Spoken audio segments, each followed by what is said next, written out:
Pope Francis కన్నుమూశారు. కొంతకాలంగా అనారోగ్యంతో ఉన్న పోప్ ఫ్రాన్సిస్ కొద్దిసేపటి క్రితం కన్నుమూశారు.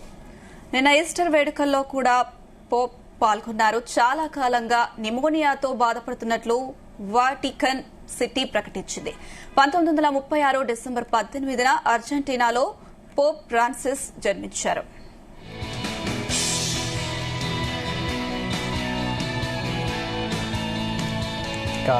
పోప్ ఫ్రాన్సిస్ కన్నుమూశారు. కొంతకాలంగా అనారోగ్యంతో ఉన్న పోప్ ఫ్రాన్సిస్ కొద్దిసేపటి క్రితం కన్నుమూశారు.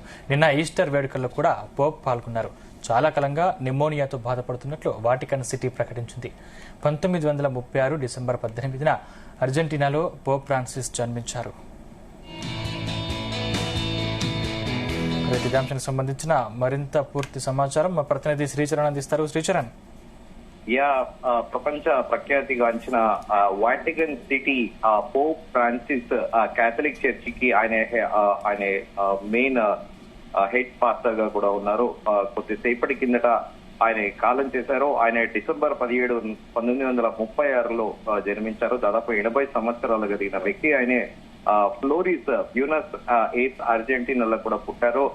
ఆయన పూర్వీకులు రెజినా, అలాగే సివోరి, మారియో జోస్ బెర్గోలియో వాళ్ళ కుటుంబ సభ్యులు. అయితే ఆయన 1955 అలాగే 1970లో ఆయన గ్రాడ్యుయేషన్ తేదీలుగా కూడా చెప్తారు.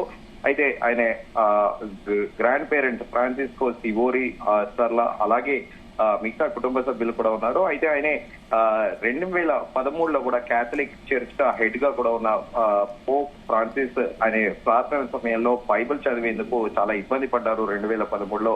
దీంతో అప్పట్లో ఆయన ఆసుపత్రిలో చేరి చికిత్స తీసుకున్నారు. 2021 నుంచి హెర్నియా పెద్దపేగు శస్త్రచికిత్స చేయించుకున్న పోప్ మోకాలి నొప్పి కారణంగా వీల్ చైర్ కే పరిమితమయ్యారు. దీంతో అప్పట్లోనే ఆయన పరిస్థితి ఆందోళనకరంగా ఉంది, ఆయన ఆరోగ్య పరిస్థితి అంటూ కూడా వార్తలు విన్నాం మనము. ఆయన యాంటీబయాటిక్ చికిత్స అందిస్తున్నట్లు కూడా వైద్యులు తెలిపారు. ఊపిరితిత్తుల్లో నిమోనియా సమస్యతో పోప్ పోరాడుతున్నట్లు కూడా కొద్ది రోజుల కిందట ఆసుపత్రి వర్గాలు వెల్లడించాయి. బ్రాంకైటిస్ తో కారణంగా ఫ్రాన్సిస్ ఆయన కొద్ది నెలల కిందట రోమ్ లోని జెమెల్లీ ఆసుపత్రిలో కూడా చేరారు. అప్పటి నుంచి ఆయన ఆరోగ్య పరిస్థితిని మెరుగుపరిచేందుకు వైద్యులు కృషి చేస్తూనే ఉన్నారు. దీంతో పాటు ఆయన గతంలో కూడా ఒక వాటికన్ సిటీ అనే దానికి ఆయన ఒక హెడ్ పాస్టర్ గా ఉన్నారు. ఆయన గతంలో కూడా యూరోప్ తో పాటు రష్యా యుక్రెయిన్ యుద్ధము, అలాగే ఇజ్రాయెల్ పాలస్తీనా యుద్ధం గురించి కూడా పలు కీలక వ్యాఖ్యలు చేశారు. దీంతో పాటు గతంలో కూడా ట్రెండింగ్ లో ఉండే అద్దె గర్భాలు అనేటివి వాటిపైన కూడా ఆయన కీలక వ్యాఖ్యలు చేశారు. అద్దె గర్భాలతో మాతృత్వం పొందడం అనేది సాంప్రదాయం కాదని, ఇలాంటి అనైతిక విధానాన్ని ప్రపంచమంతటా నిషేధించాలని కూడా పోప్ ఫ్రాన్సిస్ పిలుపునిచ్చారు. ఆధునిక యుగంలో గర్భం, మాతృత్వం కూడా ఒక వ్యాపారమయమైందని ఆయన అభిప్రాయపడ్డారు. అద్దె గర్భం అనేది మహిళల గౌరవాన్ని కించపరచడమే అవుతుందంటూ కూడా ఆయన పేర్కొన్నారు. ఆయన వాటికన్ సిటీలో వివిధ దేశాల ప్రతినిధులను ఉద్దేశించినప్పుడు కూడా ఈ ప్రసంగించారు. దాంతో పాటు ఉక్రెయిన్ రష్యా యుద్ధంతో పాటు 2022 ఎప్పుడైతే ఫిబ్రవరిలో రష్యా యుక్రెయిన్ యుద్ధం మొదలైందో అప్పట్లో అందరూ కూడా భయపడ్డారు, 3వ ప్రపంచ యుద్ధానికి దారి తీస్తుందని. అనంతరం కూడా మనము 2023 అక్టోబర్ లో ఇజ్రాయెల్ అలాగే హమాస్ మధ్య యుద్ధం గురించి కూడా ఆయన మాట్లాడారు. ప్రపంచంలో శాంతియుత పరిస్థితులు నానాటికి క్షీణిస్తున్నాయని, శాంతికి మానవత్వానికి విఘాతం కలుగుతుంది అని కూడా చెప్పారు. ఈ పరిణామం ఇంత మాత్రం క్షేమకరం కాదని కూడా ఆయన చెప్పారు. కొన్ని దేశాల్లో సంక్షోభాల ఫలితంగా వలసలు పెరిగిపోవడము, వాతావరణ మార్పులతో ప్రకృతి విపత్తులు విరుచుకుపడడం పట్ల కూడా ఆయన చాలా ఆందోళన కంచనం వ్యక్తం చేశారు. అణ్వాయుధాల ఉత్పత్తి హెచ్చరిల్లుతుండడంపై భూగోళం అలాగే మానవాళి మనుగడకి ఎప్పటికైనా ముప్పని కూడా పేర్కొన్నారు. ప్రపంచం ఎప్పుడు కూడా శాంతియుతంగా శాంతి మార్గంలో నడవాలని కూడా ఆయన పిలుపునిచ్చారు. 88 ఏళ్ల వయసులో కొద్దిసేపటి కిందట ఆయన కాలం చేశారు. మొత్తం కేథలిక్స్ ఎవరైతే ఫాలో అవుతూ ఉంటారో, యూజువల్ గా క్రిస్టియన్ లో 3 రకాలు ఉంటారు, బాప్టిస్టులు, అలాగే కేథలిక్స్, అలాగే జీసస్ క్రైస్ట్ వాళ్ళ మదర్ ని కూడా ప్రే చేస్తారు, మేరీ మాతని. సో ఇప్పుడు ఈ పోప్ ఫ్రాన్సిస్ అనే వ్యక్తి వాటికన్ సిటీకి ఈయన హెడ్ పాస్టర్ గా ఉన్నారు. దాదాపు ప్రపంచ దేశాల్లో ఉన్న కేథలిక్ ఫాలో అయ్యే క్రిస్టియన్స్ అందరూ కూడా వెళ్లి పోప్ ఫ్రాన్సిస్ దగ్గర బ్లెస్సింగ్స్ తీసుకుంటారు. పెద్ద పెద్ద బిజినెస్ మెన్ దగ్గర నుండి ప్రొఫెసర్లు, పాలిటీషియన్స్ వరల్డ్ వైడ్ గా అందరూ ఆయన బ్లెస్సింగ్స్ తీసుకుంటారు. తాజాగా ఆయన ఏజ్ ఫ్యాక్టర్ గా, అలాగే ఆయన ఊపిరితిత్తుల సమస్యతో కొద్దిసేపటి కిందట ఆయన కాలం చేశారు. సందీప్. శ్రీచరణ్, అంటే పోప్ ఫ్రాన్సిస్ మృతి పార్థివదేహం ప్రస్తుతం ఎక్కడుంది? అంత్యక్రియలు ఎప్పుడు నిర్వహించే అవకాశం ఉంది?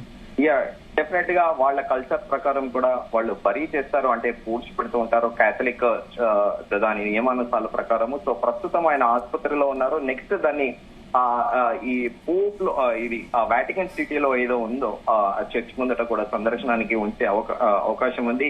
ఈ మేరకు వాటికన్ సిటీ నుంచి అధికారికంగా ఎలాంటి ప్రకటన అయితే వెలువడలేరు. అంత్యక్రియలకు సంబంధించి పూర్తి వివరాలు, ఎందుకంటే కొద్దిసేపటి కిందటే ఆయన మరణ వార్త ప్రపంచ వ్యాప్తంగా కూడా క్యాథలిక్స్ అందరినీ కూడా కలిసివేసింది. సో దీనిపైన ఇంకా ఇప్పటికీ అధికారిక ప్రకటన ఎలాంటిది విడుదల కాలేదు. మరి కాసేపట్లో ఆయన లాస్ట్ ఫ్యూనరల్ రైట్స్ అనేది ఎలా ఉండబోతున్నాయి, భౌతికాయాన్ని సందర్శనార్థము డివోటీస్ కి డిసైపుల్స్ కోసం ఉంచుతారా అనేది కూడా సందేహాస్పదంగా ఉంది. అంటే ఏదైనా కూడా ఒక అధికారిక ప్రకటన వచ్చే వరకు కూడా మనం వేచి చూడాల్సి ఉంది. అంటే పోప్ ఫ్రాన్సిస్ మృతి పట్ల ముఖ్యంగా ప్రముఖులు ఎవరైనా నివాళులు అర్పించారా?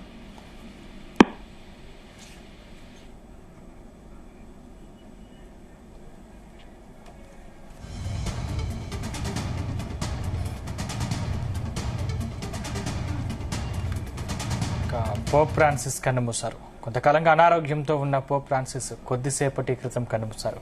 నిన్న ఈస్టర్ వేడుకల్లో కూడా పోప్ పాల్గొన్నారు. చాలా కాలంగా నిమోనియాతో బాధపడుతున్నట్లు వాటికన్ సిటీ ప్రకటించింది. 1936 డిసెంబర్ 18న అర్జెంటీనాలో పోప్ ఫ్రాన్సిస్ జన్మించారు.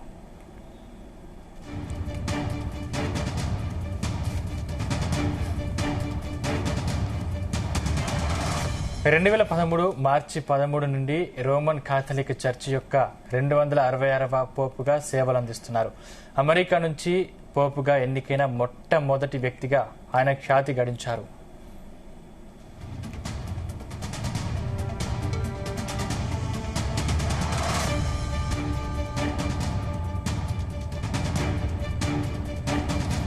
పోప్ ఫ్రాన్సిస్ 2025 ఫిబ్రవరి మార్చిలో రోమ్లోని జెమెల్లి ఆసుపత్రిలో 38 రోజుల పాటు బైలాటరల్ న్యూమోనియాతో బాధపడ్డారు. ఆ సమయంలో ఆయన 2 సార్లు తీవ్రమైన శ్వాసకోశ వైఫల్యంతో జీవన్మరణ స్థితిని ఎదుర్కొన్నారు. ఫిబ్రవరి 28న ఒక సందర్భంలో ఆయన ఊపిరితిత్తుల్లో సమస్యల కారణంగా శ్వాస తీసుకోలేక వాంతి చేసుకున్నారు. ఇది ఆయన ఆరోగ్య పరిస్థితిని మరింత దిగజార్చింది. అనంతరం కొద్దిగా ఆరోగ్యం విషమించడంతో ఈ రోజు చివరి శ్వాస విడిచారు.